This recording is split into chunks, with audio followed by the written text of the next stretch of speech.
எங்க வீட்டு தோட்டத்துல இருந்து மணத்தக்காளி கீரையை பறிச்சு பருப்பு கீரை சாதம் செய்ய போறேன். கண்ணுக்கு சின்னதா தெரிஞ்சாலும் பலன் ரொம்ப பெருசுங்க. இந்த கீரையை நம்ம சேர்த்துக்கும் போது உடல் சூடு குறையுங்க, செரிமானம் நல்லா ஆகுங்க, வாய்ப்புண் வயிறு எரிச்சல் குறையுங்க. இயற்கையாவே இம்யூனிட்டி பூஸ்டர் இருக்குங்க. ஸ்டவ் ஆன் பண்ணிட்டு குக்கர்ல 2 ஸ்பூன் எண்ணெய் சேர்த்துக்கிறேங்க. 1/2 டீஸ்பூன் கடுகு, 1 டேபிள் ஸ்பூன் கடலைப்பருப்பு, சின்ன வெங்காயம் ஒரு 5 வெங்காயம் நறுக்கி வச்சுக்கிட்டேங்க. அதுலயே ஒரு பெரிய வெங்காயமும் சேர்த்துக்கிட்டேன். ஒரு சின்ன துண்டு இஞ்சியை பொடியா நறுக்கிருக்கு, அதுவும் சேர்த்துக்கிறேங்க. காரத்துக்கேற்ற வரமிளகாய் சேர்த்துக்கலாம். லைட்டா நிறம் மாறுற அளவுக்கு வதக்கிடலாம். ஒரு தக்காளியை பொடியா நறுக்கி வச்சிருக்குங்க, அதுவும் சேர்த்துட்டு நல்லா வதக்கிக்கிறேன். தக்காளி வதங்கி வரதுக்காக உப்பு சேர்த்துக்கிறேன்.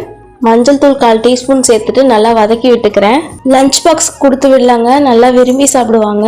1 டேபிள் ஸ்பூன் சாம்பார் தூள் சேர்த்துட்டு நல்லா மிக்ஸ் பண்ணிக்கிறேன். தோட்டத்துல இருந்து ஒரு கைப்பிடி அளவு மணத்தக்காளி கீரை கிடைச்சதுங்க, அதை நல்லா வாஷ் பண்ணிட்டு சாப் பண்ணிட்டு சேர்த்துக்கிறேன். நல்லா வதக்கி விட்டுக்கலாம். மீடியம் ஃப்ளேம்ல வச்சுட்டு வதக்கி விட்டுக்கோங்க. 1/4 டம்ளர் துவரம் பருப்பை 1/2 மணி நேரமா ஊற வச்சிருக்கேங்க. வாஷ் பண்ணிட்டு அதுவும் சேர்த்து நல்லா கிளறிக்கிறேன். 1 டம்ளர் அரிசிக்கு 1/4 டம்ளர் பருப்புக்கும் 3 டம்ளர் தண்ணி சேர்த்துக்கிறேங்க. 1/4 டீஸ்பூன் சீரகம், சாப்பாட்டுக்கு தேவையான உப்பு சேர்த்துட்டு நல்லா மிக்ஸ் பண்ணிக்கலாங்க.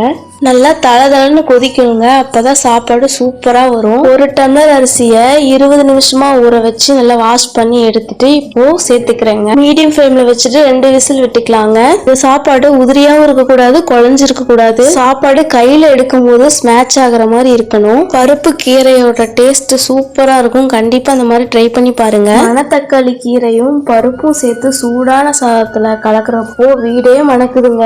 நெய் 1 ஸ்பூன் மேல சேர்த்துட்டு நல்லா மிக்ஸ் பண்ணிக்கோங்க. பருப்பு கீரை சாதம் ரெடி ஆயிடுச்சுங்க. நான் இப்போ ஊறுகாய் வச்சுதான் சாப்பிட போறேன். நம்ம வீட்டு தோட்டத்துல தொட்டியில வளர்ந்த கீரை நம்மளோட கைமணங்க. இதுதான் நிஜமான ஆரோக்கியங்க. கண்டிப்பா இந்த மாதிரி ட்ரை பண்ணி பாருங்க. வீடியோ உங்களுக்கு பிடிச்சிருந்தா லைக் பண்ணுங்க, ஷேர் பண்ணுங்க, கமெண்ட் பண்ணுங்க, மறக்காம சப்ஸ்கிரைப் பண்ணுங்க. அடுத்த வீடியோல சந்திக்கலாம். பாய்.